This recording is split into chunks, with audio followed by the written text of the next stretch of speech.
Zodiac Alchemy. 12 Tales of Cosmic Connection. Episode 1. Aries. The Final Ascent. A Hood Eloquence original. Where the streets meet the literature. Part 1. The Weight of What We Know. The cartographer's first rule: know where you are before you move. Chapter 1. The Map She Made.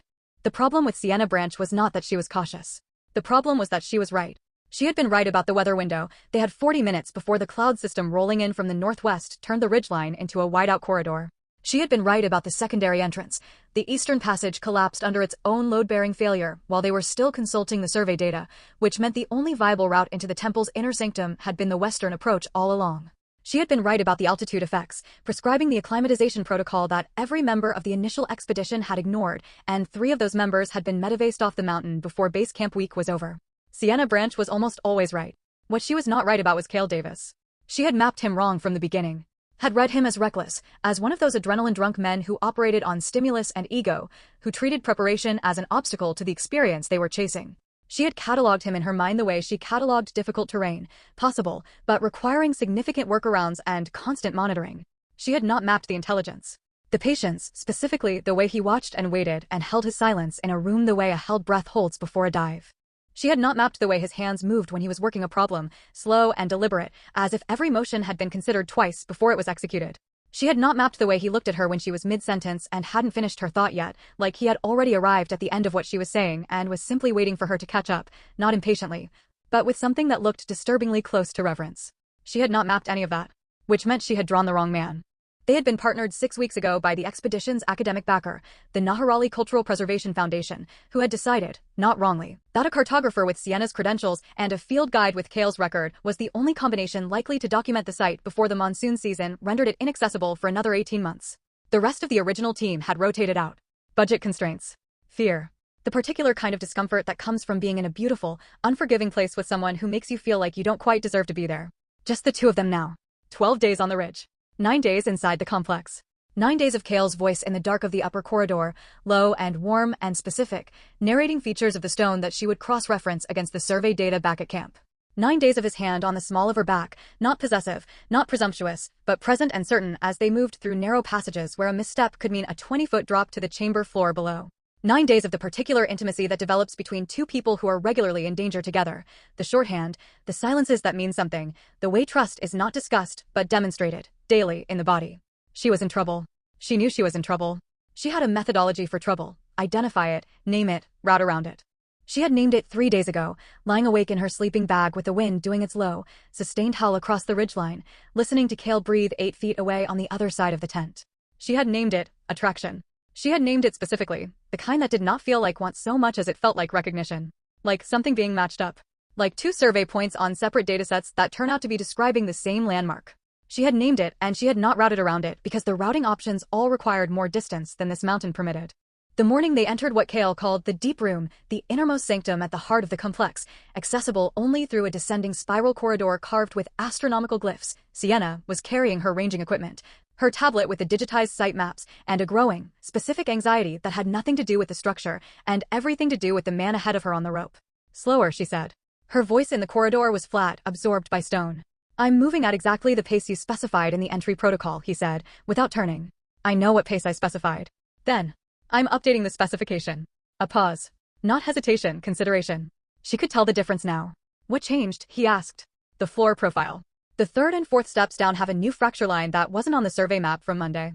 I need to recalculate load distribution before we commit weight to that section. He stopped, turned to look back at her over his shoulder. The headlamp caught the angle of his jaw, the unhurried steadiness of his gaze. How long? 10 minutes. I'll wait. You don't have to. I'll wait, he said again. Quietly. Not an argument. A fact. She dropped to a crouch on the step above the fracture and pulled up her mapping software, and she did not say anything else, and neither did he. And the silence between them was the particular quality she had come to understand over 9 days was not absence, but substance, something structural, like the stone around them, weight-bearing. She did her calculations. The fracture was superficial. The load distribution was fine. She didn't tell him it had taken her 4 minutes instead of 10. She needed the other 6 to get herself together. Chapter 2. What Fire Understands. Kael had known women who were brilliant. He had known women who were careful. He had not, before Sienna Branch, known a woman who made careful feel like its own kind of hunger.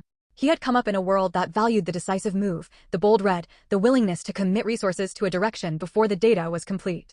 His father, a man who preached Sunday mornings and spent Monday through Saturday building small communities in the Third Ward one handshake at a time, had told him, "The Lord doesn't reward the ones who wait for a guarantee.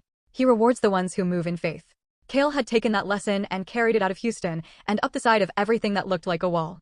But he had learned, somewhere between his first solo ascent and his current life as the man the extreme geography outfits called when a site was too unstable for their regular guides, that there was a difference between faith and foolishness. That the body knew things the mind was still processing. That the best kind of boldness was informed by attention, not to the fear, but to the terrain. Sienna was the best reader of terrain he had ever met. And Sienna was the terrain he could not stop reading. She was precise in the way that compelled him, not careful the way timid people are careful, hedging against the possibility of being wrong, but careful the way surgeons are careful, because the thing they are doing matters too much for imprecision. She argued with him like she mapped, methodically, with evidence, without apology. She was funny in the specific, unexpected way of people who spend most of their time inside their own thinking, the observation that lands sideways, that you're still laughing at 10 minutes later when she's already moved on to something else. She smelled like cedar pencil shavings and cold air and whatever the base-level alchemy of her skin was, and he'd been aware of that since day one, and had been doing the work of not being aware of it every day since, with diminishing returns. He wanted to put his mouth on her throat. He wanted to hear the sound she made when something finally exceeded her calculations. He also wanted to understand everything she knew about terrain mapping, because it was genuinely extraordinary, and the two desires coexisted in him without conflict, because that was how he was built, all of it at once, no compartments, no hierarchy. He had not touched her except in the ways the work required. His hand at her back through the narrow sections, which she did not move away from. His grip around her wrist on day 5 when a section of floor gave a preliminary shudder and he'd pulled her back before she registered the warning. She'd been furious at herself for missing it, not at him for the grab. And he'd liked that about her considerably. Their shoulders in the briefing tent at night, the tablet between them, her finger tracing the rendered passages while his eyes tracked the movement and also her. He had not crossed anything. But he was aware, as a man who made his career reading the moment before a shift in the stone, that the distance between where he was and where he wanted to be was narrowing, and not because he was moving. "You've gone quiet," Sienna said. They were in the deep room now, the sanctum, standing at its center under a ceiling that opened upward like a throat into darkness.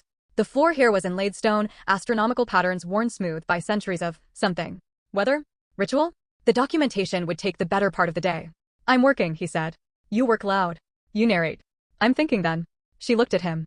The headlamp made a halo behind her, and he could see her face clearly, that careful, precise face, the one that went still when she was processing something she hadn't anticipated. "About?" He let a beat pass. "The ceiling formation. The way the glyphs are oriented. I think this room was designed to track a specific astronomical event, not just as a general observatory. It's too specific. Too enclosed." She was quiet for a moment, recalibrating. "Show me." He did. He walked her through it. The angular positioning of the carved stellar markers, the relationship between the narrow ceiling aperture and the floor pattern, the way the room would function as an alignment chamber during a specific celestial configuration. She listened the way she always listened to him, which was completely, standing still, eyes moving between his face and the features he was indicating, processing without rushing. "Aries season," she said finally. "Late Aries. The window's in about." He checked the charts on his phone for days. Her eyes came back to him. Something moved in them that he was not going to name yet.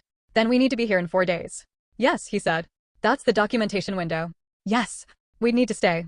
"Yes," he said a third time, and he let it mean only the work, and she let him, and they both stood in the stone room under the aperture with the cold air coming down in a column between them, and neither of them moved. Part 2. The language of narrow passages. Leather and altitude and the specific architecture of trust. These are the materials of this story. Chapter 3. Gear and Grace. The harness system at altitude was an intimate technology. Sienna had been harnessed by partners before, expedition partners, safety instructors, technical riggers at field sites who moved through the process with the brisk efficiency of people for whom it was entirely procedural. She had never found it particularly charged. The harness was a tool. The body inside it was architecture to be secured. She had not accounted for Kael's hands. Day 10. The approach to the upper sanctum's secondary level required a short vertical section, not a true climb, but a 10-foot ascent up a carved stone face where the footholds were narrow and the exposure was real. Standard harness system, a fixed rope Kael had set on his solo recon the previous afternoon. Nothing that required technical expertise. Nothing, in other words, that should have required Kael to crouch at her feet and run a systematic check of every connection point with the focused attention of a man who had decided that her safety was a personal matter. "I can do my own check," she said. "I know." He didn't look up. His hands moved across the hip buckle, firm, certain, deliberate. Checking the gate, checking the seating of the load-bearing strand, the geometry of how the equipment lay against her body. "I'm doing mine." "That's not." Standard protocol for a 2-person team where one member is ascending first is a mutual gear check. "You want to argue protocol with me?" She didn't. She stood still. His hands at her waist, not touching her, touching the harness, but the distinction was approximately theoretical at this altitude with this man in this stone corridor. He moved with the same quality she had begun to recognize as his signature, unhurried, thorough, entirely committed to the present task. Nothing performative. Nothing rushed. The care was the point. Okay, he said, rising. He was close. The cold air between them was its own third presence. You're set. Thank you. Her voice came out lower than she intended. His eyes moved to her face. Stayed there for a moment, reading her the way he read the rock face, looking for the microfeatures that told the real story. Then, you've got this. I know I've got this. I know you know. I'm saying it anyway. She went up. She did not look back down at him. She did not need to. She could feel him below her the way you feel something that is anchoring you, not as weight, but as orientation. Knowing exactly which way is down. At the top of the ascent, in the small antechamber carved into the upper face, she pulled herself over the lip and rolled to her back and looked at the ceiling and breathed.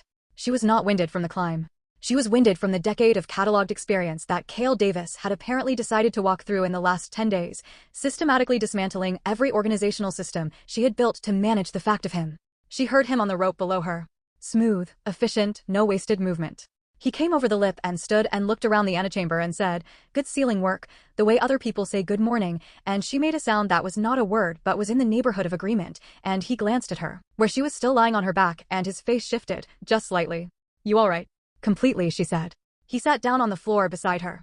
Just sat. Not demanding anything, not filling the silence, not making it mean something she hadn't given him permission to mean. Just present. She turned her head to look at him. "Kael." "Yeah." She didn't say anything else for a moment. He waited.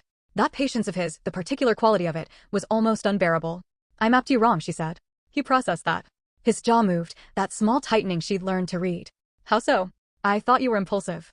"I am impulsive." "You're not. You're decisive. There's a difference. A beat." "Then, what changed your read?" She turned back to the ceiling. "Your hands," she said. Simply. Accurately. In the manner of a woman who makes her living telling the truth about what she observes. The silence after that was the loudest thing the mountain had produced in 11 days. Chapter 4, What the Cold Teaches. He kissed her on day 11, in the access corridor outside the deep room, in the 3 minutes between the end of the documentation session and the start of the evening weather. It was not impulsive. He had been thinking about it, in the precise, tactical way he thought about the next move on a face. Since the moment she'd said your hands in the antechamber above, and then laid there looking at the stone ceiling like she'd just resolved a calculation she'd been running for years. He had thought about it the way he thought about a crux move. What is the terrain? What is the approach? What is the cost of committing and the cost of not committing? And which of those costs is the one I can live with? He could not live with not committing. She had her back to him, packing her ranging kit into its case, moving with the precise economy she brought to everything physical. He came up behind her, not silently, he was never trying to surprise her, and said her name. "Sienna." She stilled. Didn't turn immediately. Finished the clasp on the case. Then turned. He was close. He had allowed himself to be close. He watched her read the distance between them and recalculate. "I've been thinking," he said. "You told me you work quiet when you're thinking." "I did." And I'm done thinking," he said. She looked at him for a long moment, that complete attention, every register of her intelligence pointed at him, and then she said, "All right," in a voice that was barely sound, and he put his hand against her jaw, his thumb along her cheekbone, and he kissed her. It was not a test, and it was not tentative. It was the kind of kiss that comes from someone who has considered the terrain and committed deep and unhurried, his hand cradling her face with the same deliberate care he'd applied to the harness check, the same attention that had been undoing her for 11 days.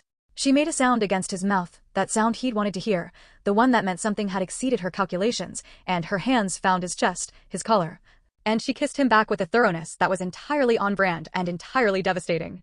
When they broke apart, the cold air moved between them like a breath the mountain had been holding. "You waited 11 days, she said.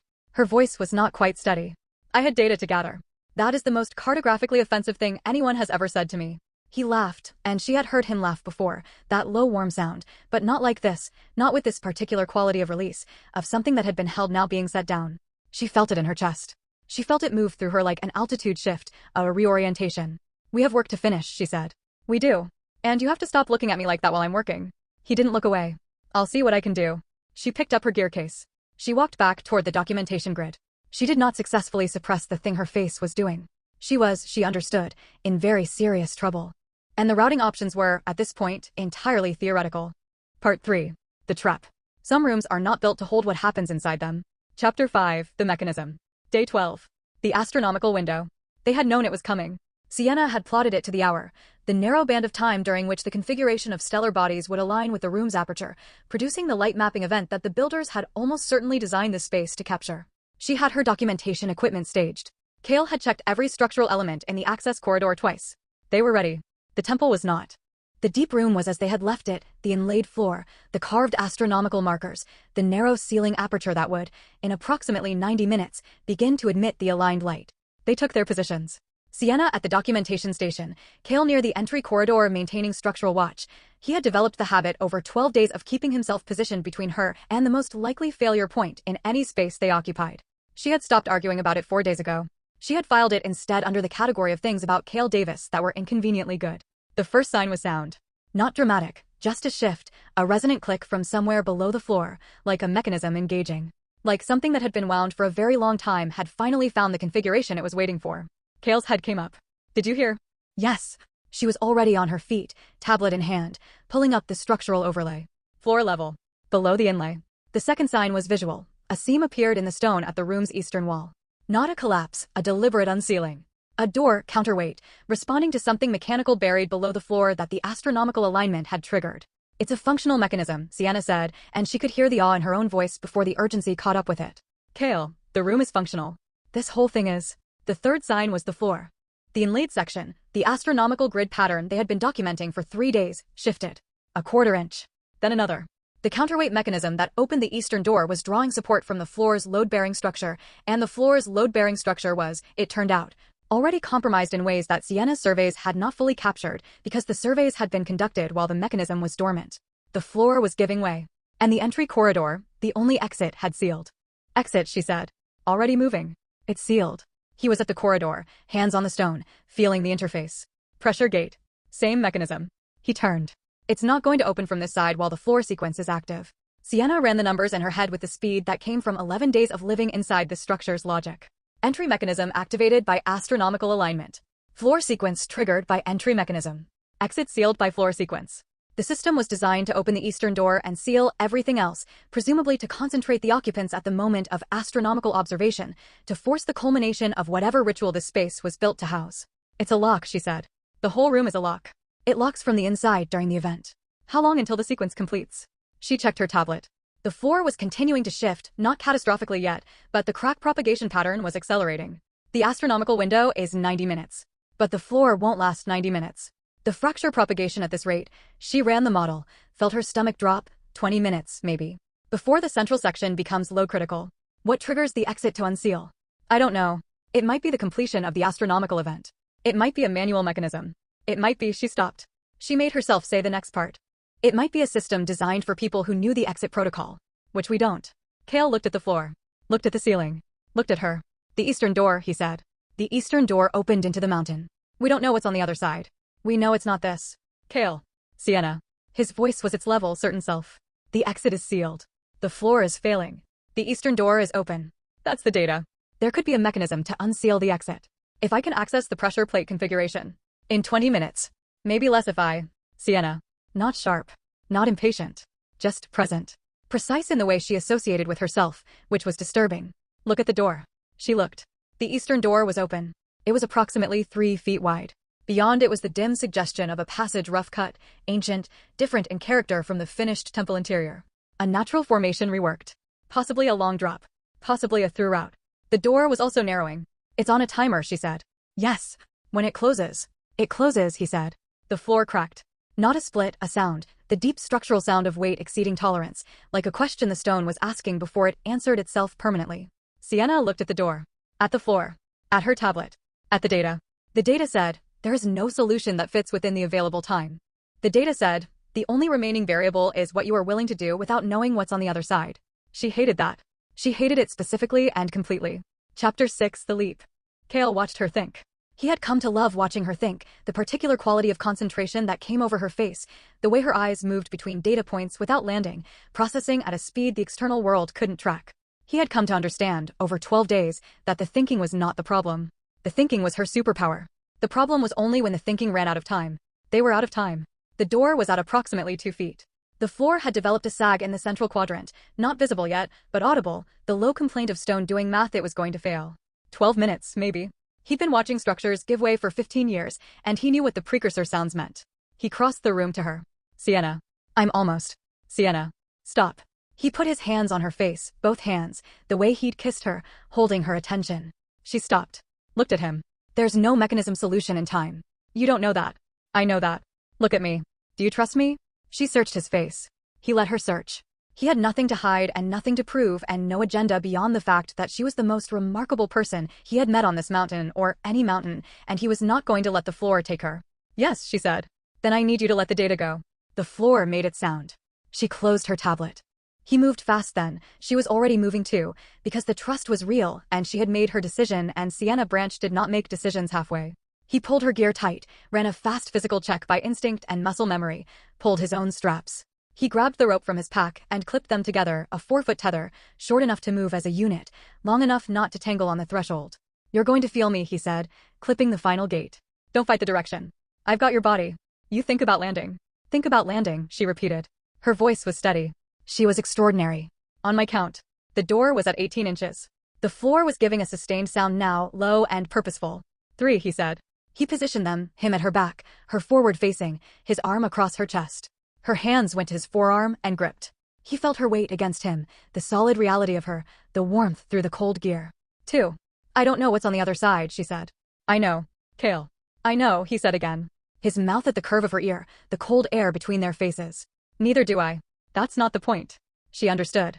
He felt her understand, felt the slight settling of her weight, the decision moving through her body the way a climber decides a move, surrendering the uncertainty and committing to the line. 1, he said. He did not think. He leaped. The door caught his shoulder on the way through, a blow, hard, that would be a spectacular bruise, and then they were through and the ancient stone mechanism completed its cycle behind them with a sound like a sentence ending, like punctuation, like something that had been open for 3,000 years closing for the last time. They hit the passage floor together, and he took the impact, rolled with her, absorbed the contact with the ground, kept his body between her and the stone as the momentum carried them forward. Sienna tucked and rolled with trained precision, not fighting the movement, moving with it, and they came to a stop in a slide of gravel and dust and equilibrium. Silence. Then, behind them, muffled by the sealed door, the deep and final sound of the floor completing its failure. The accommodation of gravity. The end of the sequence. Sienna was breathing. That was the first thing. Her breath was fast and ragged and real, and he put his hand on her back and felt her chest moving and said, "You're here." "I'm here," she said. Her voice came from somewhere in the vicinity of his collarbone. She was against him. They'd landed that way, her back to his chest, his arms still across her, and she had not moved away. He did not move either. After a moment she turned her head. Her face was a few inches from his. In the dim light of their headlamps, reflected off pale stone, she looked like something the mountain had made on purpose. "You didn't calculate that," she said. "No. You didn't know what was on the other side." "No. You just moved," he said. "Yeah." She looked at him for a long moment with those precise, extraordinary eyes. "I would have tried to solve it," she said. "I would have run the calculations until the floor went. I know. I would have been wrong." "You weren't wrong. You needed more time than the mountain gave you." Something moved in her face, not softness exactly, but the kind of opening that happens when a structure that's been bearing load for a long time is finally permitted to distribute it. "Thank you," she said.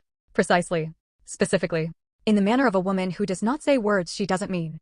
He inclined his head. An acknowledgement, not a dismissal. Then he looked past her, down the passage ahead, rough stone, ancient, the far end glowing with what looked very much like daylight. "We've got an exit," he said. She turned to look. He felt her smile before he saw it, felt it in the quality of the breath she took. "You absolute. Impulsive? Decisive," she said. "You are the most aggressively decisive person I have ever shared a harness with." He laughed. She laughed. The stone carried the sound upward and outward toward whatever light waited at the end of the passage, and the cold air moved around them, and neither of them hurried toward it yet. Part 4. The other side. The exit is never where the map says. But you get there just the same. Chapter 7 Light. The passage ran 40 meters and opened onto a ledge.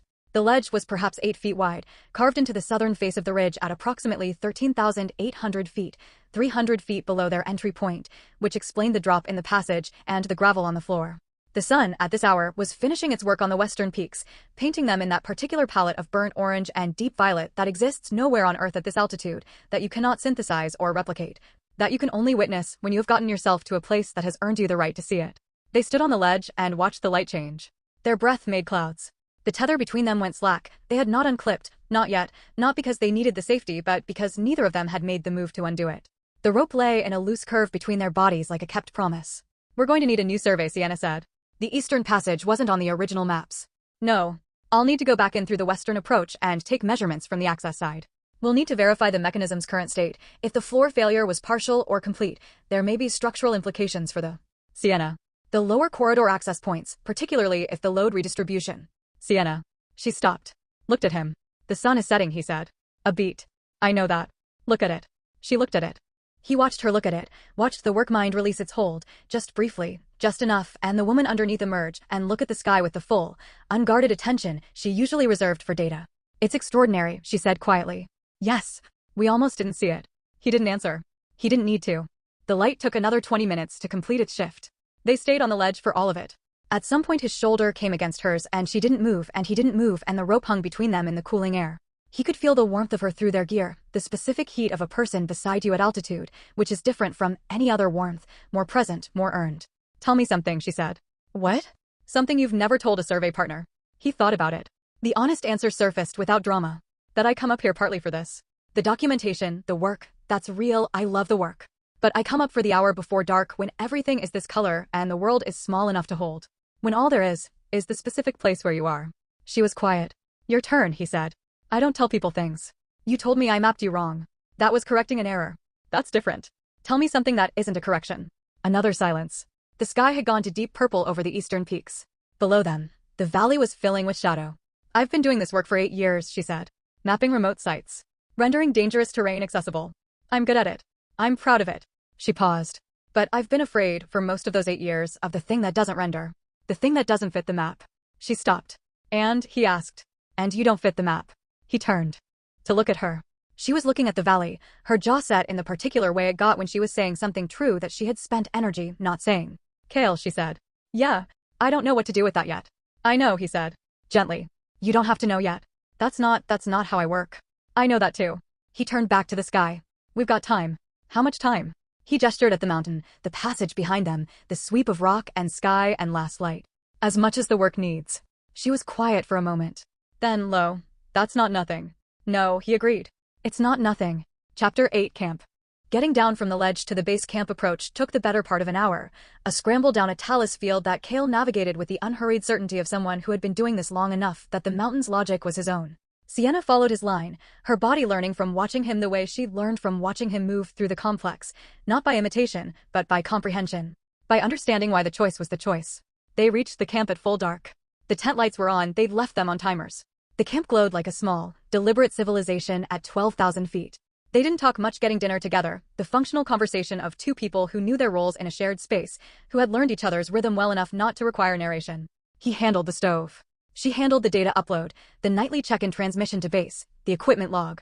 He handed her tea. She moved her chair to his side of the prep table without comment and spread the new survey notes between them, and they worked through the implications of the Eastern Passage discovery while the wind moved against the tent fabric with the low, sustained voice of the altitude. After, he cleaned up and she sat with her notebook, actual paper, which she used for the observational work she didn't trust to digital, and wrote in the precise, spare hand he'd watched her use for 12 nights. He sat across from her and drank the last of the tea and did not pretend to be doing anything but watching her. She looked up. Stop, she said. No, he said. Her mouth moved. Not quite a smile. You're impossible. You've mentioned that. I've thought it more than I've mentioned it. I know. She set down the pen. Looked at him with the full force of her attention, and after 12 days he knew what that meant, knew the weight of it, and he received it without flinching because there was nothing about being seen by Sienna Branch that he wanted to evade. Today was, she started. Yeah, I keep running the floor sequence. The rate. The timeline. Stop running it, he said. Quiet. You're here. I know I'm here. I'm here because you. Because we moved, he said. Both of us. You closed the tablet. That was the move. Everything else was just forward motion. She looked at him for a long moment. Outside, the wind made its sustained note. Inside, the tent was warm and amber and very small. Come here, she said. He crossed to her side of the table. She stood to meet him, not because she needed to, but because she was Sienna and she did not receive anything from a position of less than full height. She put her hand flat against his chest, over the heartbeat, and felt it, even strong, the particular rhythm of a person who is not afraid of where they were. I don't know what I'm doing, she said. You're doing fine. Kael. You're doing fine, he said again, his hand coming up to cover hers, pressing it flat against him, letting her feel the evidence. You don't have to have this mapped. She looked up at him. What do I have to have? Just this. He meant the moment. The tent. The mountain outside. The 12 days. The choice she'd made when she closed the tablet and trusted the leap. She understood. He could see her understand. She kissed him this time, stepped into it, deliberate and unambiguous, her hand still over his heart, both arms coming up around his shoulders and pulling him into her like she was finishing a sentence she'd started 11 days ago and had been holding in progress ever since. He held her face, his hands in her hair, which had come loose in the day's events, which was wild with altitude and cold. He kissed her back with everything, with the quality of attention that had been his whole practice for 12 days, that had been building and building the way pressure builds in a system until the system has to find its resolution. She made the sound again. The one that meant exceeded. He walked her back against the equipment cases, slowly, without hurry, because there was no longer a closing door and no longer a failing floor, and they had all the time the work needed. Her hands went to his collar, gripped, held. He pressed his forehead to hers in the small space between kisses, breathing her in, feeling her breath against his skin. "You're going to be insufferable about this," she said, not quite against his mouth. "Probably," he agreed. "You're going to be so decisive." A beat. Then a sound that was the laugh he had come to need the way he needed altitude, that specific quality of delight that she produced when something caught her genuinely off guard, when the data and the feeling arrived at the same place at the same time. "Yes," she said. "Very decisive." "Okay," he said, and kissed her again. Outside, the mountain held its cold and its altitude and its absolute indifference to the small bright warmth of two people who had found each other in the dark of its interior and come out on the other side.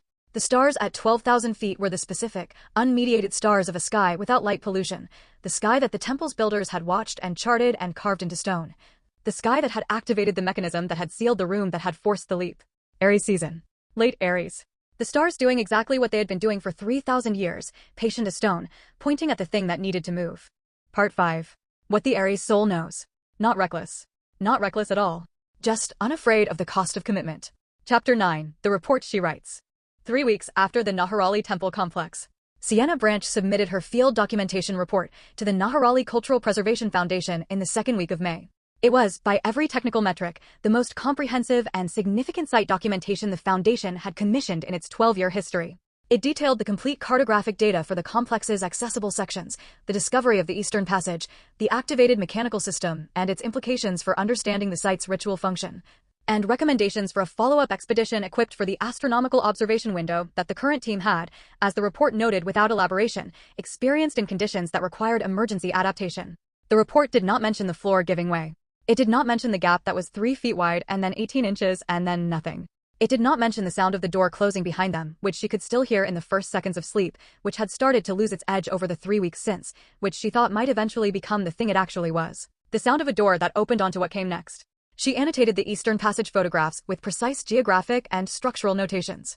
She did not annotate the particular quality of the light in the passage when they came through, the way it gathered at the far end and pulled, the way it looked like the world making room for you on the other side of the thing you didn't know you were ready for. She sent the report.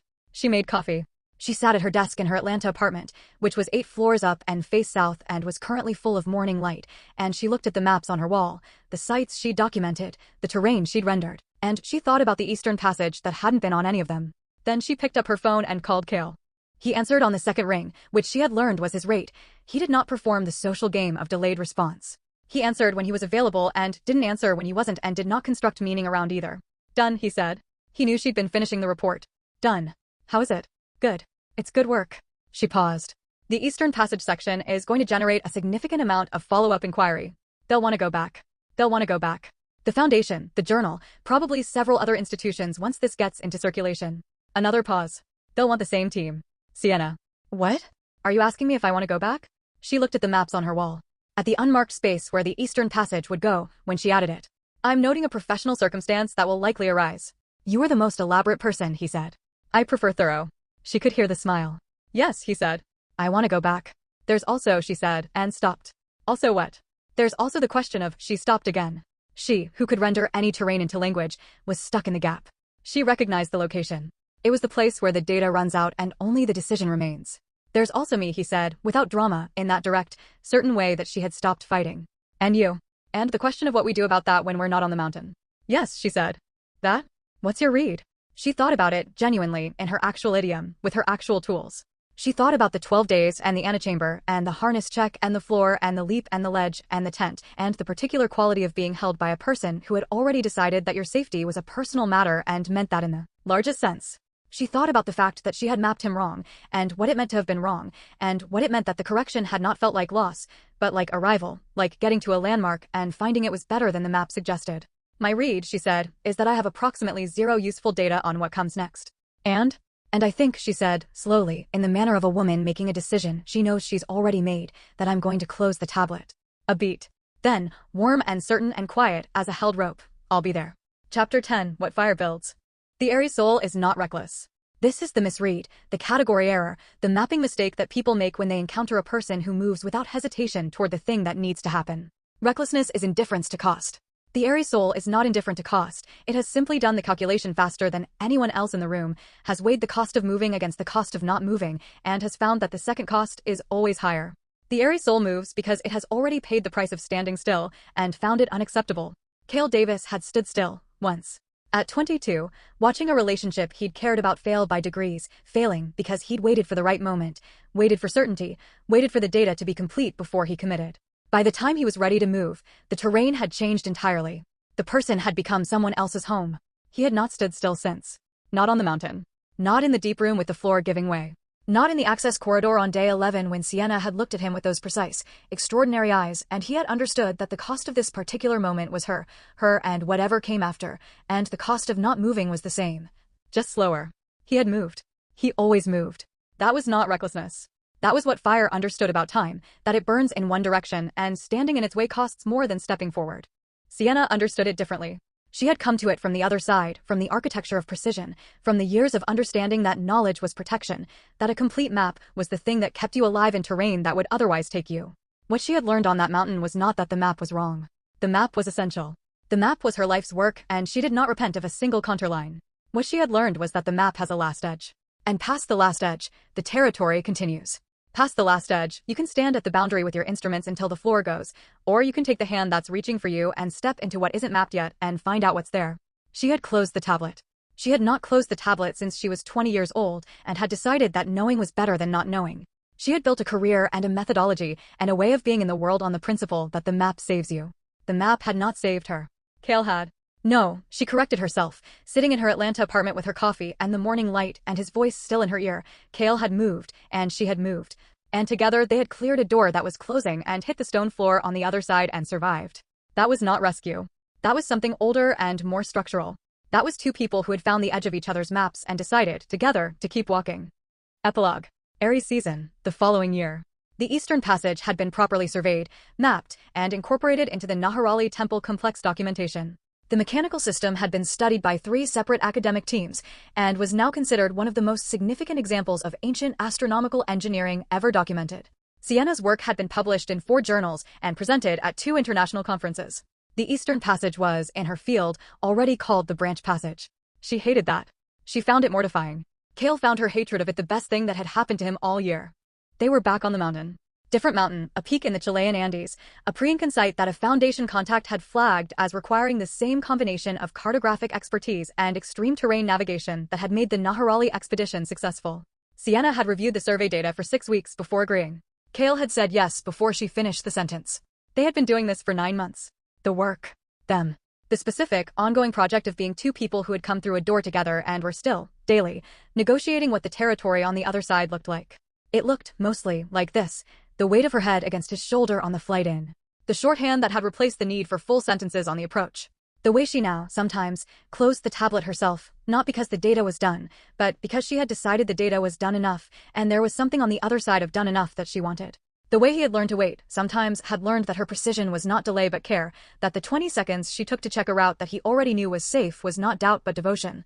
Her particular way of making sure that the things that mattered to her were protected. On the second night at the Chilean base camp, with the southern stars doing their immense and patient work above them and the mountain holding its cold silence in all directions, she was at the prep table with her notebook, and he was across from her with his tea, and she looked up and found him watching her. "Stop," she said. "No," he said. She smiled. Full and unguarded and entirely her own. "You're impossible. You've mentioned that. Decisively impossible." He laughed. She came around the table and sat beside him, and he put his arm around her, and she leaned into him, and they sat there for a while with the mountain outside, and the work waiting for morning, and the year between them like a map they were making as they went. Imprecise in some sections, meticulously documented in others, full of territory that neither of them had surveyed before and both of them, now, wanted to. The Aries soul moves first. The Aries soul does not wait for the guarantee. The Aries soul grabs the hand of the person worth reaching for and steps through the closing door and trusts, not blindly, not recklessly, but with the bone-deep certainty of someone who has weighed the cost and found that the cost of not reaching is the one they cannot pay. This is the fire. This is the first sign. This is the ram at the beginning of the wheel. This is Kael Davis with his hands on Sienna Branch's face in a stone corridor at 14,000 feet, saying, I know. Neither do I. That's not the point. End of episode 1. Aries, the final ascent. Next, Taurus, the architecture of staying. Hood Eloquence. Where the streets meet the literature. Please like and subscribe.